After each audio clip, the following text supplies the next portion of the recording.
As a kid, yeah. All a nigga wanna have was a Burberry scarf and $3 in my pocket.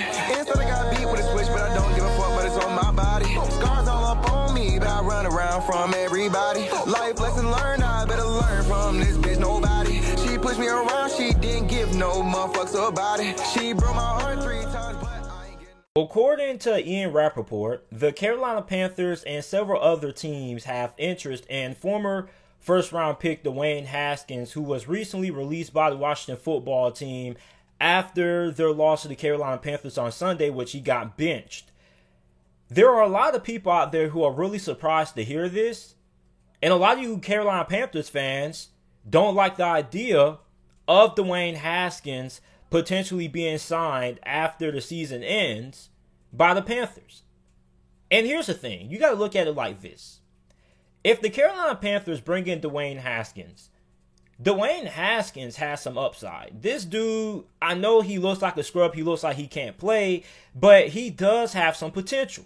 He does have a pretty high ceiling. Now, I don't think his ceiling is as high as some people make it out to be. Like, some people think he has potential to be a top 10 quarterback. I don't really think that's the case. I think Dwayne Haskins has the potential to be above average quarterback, kind of like in the Derek Carr kind of tier. But I don't think he necessarily has that high of a ceiling to the point that he can be a potential top 10 quarterback in the league. I never felt that way about Dwayne Haskins, even when he was coming out of college. Now, you look at the system, you look at Joe Brady. I think that Dwayne Haskins, if he is able to develop the right way, he could be really good in Joe Brady's system. But when you look at Dwayne Haskins, if he gets signed by the Carolina Panthers, he's not even the second best quarterback on the roster. We know that they have Teddy Bridgewater. Teddy Bridgewater obviously is not the long-term solution at quarterback for the Carolina Panthers. And I'm not going to go back and forth with any of you Carolina Panthers fans who feel like Teddy Bridgewater is. Teddy Bridgewater simply is a bridge quarterback. He is just on the roster. He's just a starter to fill the gap and fill time in until the Carolina Panthers are able to find their future franchise quarterback, rather if that's in free agency or if that's in the 2021 NFL draft. But Teddy Bridgewater is not the long-term solution at quarterback for the Carolina Panthers. I've seen a lot of Carolina Panthers games this year, and in the majority of those games, Teddy did not look like a franchise quarterback. Now, Teddy Bridgewater is a serviceable quarterback. He's a fringe starter. He's a backup kind of quarterback, but he's not your long-term franchise quarterback solution, long-term at the quarterback position. Now, behind Teddy Bridgewater, you have P.J. Walker. P.J. Walker, in his only NFL start this year against the Detroit Lions, he took the Carolina Panthers to a win. He looked fairly good, even though he did have a couple of turnovers, but that is what you expect out of a guy who doesn't really have a lot of experience starting in the NFL.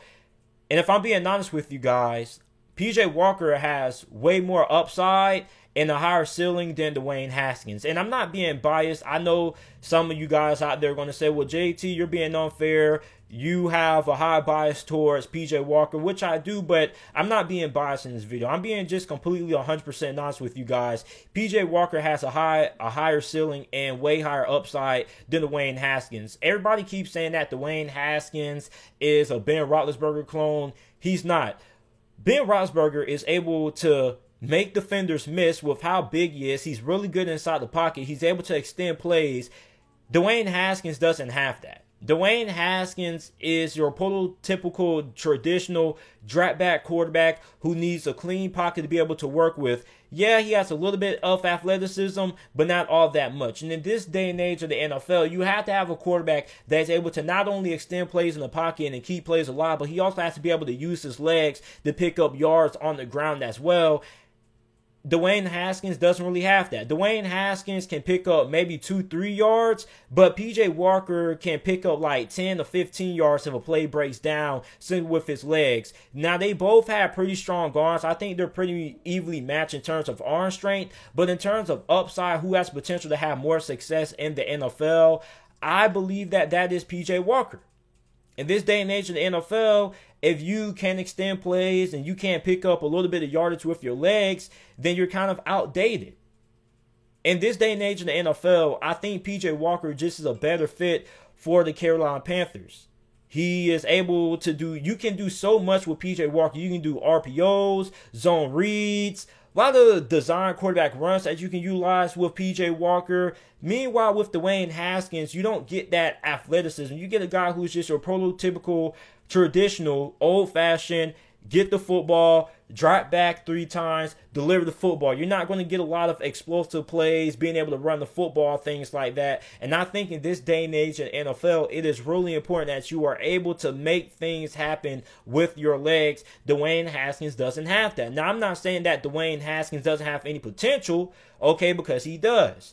But just because he's a first-round pick doesn't mean he has more potential than PJ Walker. Like, people equate where you were drafted in the NFL draft to potential. Just because you are a first-round pick doesn't mean you have extremely higher upside than another guy on the roster. Remind you, guys like Dak Prescott and Russell Wilson were drafted in day 2.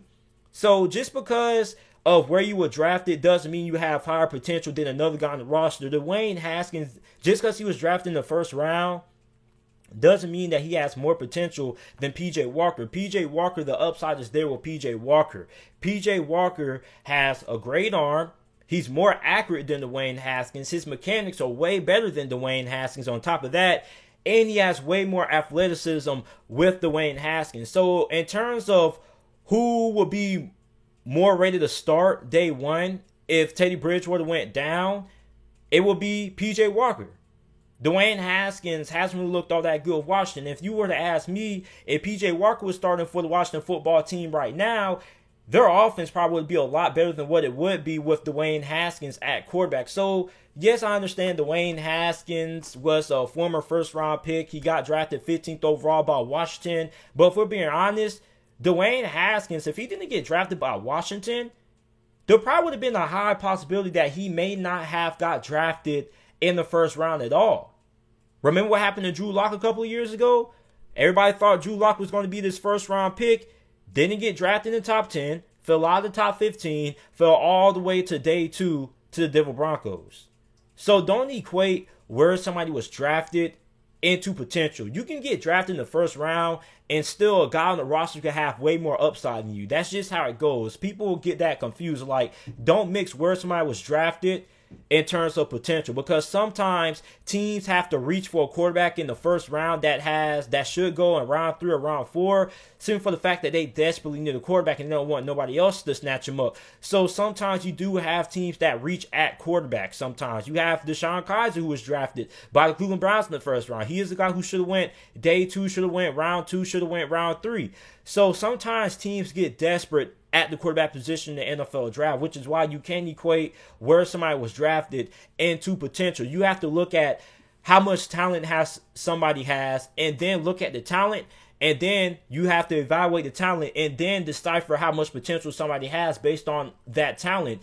If we're looking at PJ Walker and Dwayne Haskins right now, PJ Walker has a higher upside because he has way more talent. He can do more. Meanwhile, Dwayne Haskins, yes, he's good. Yes, he has potential to be a great passer and a great quarterback in this league, or above average quarterback in this league. But I think PJ Walker, the ceiling is just way higher with PJ Walker than it is with Dwayne Haskins. I think Dwayne Haskins, personally, I think he will be a good fit in New Orleans.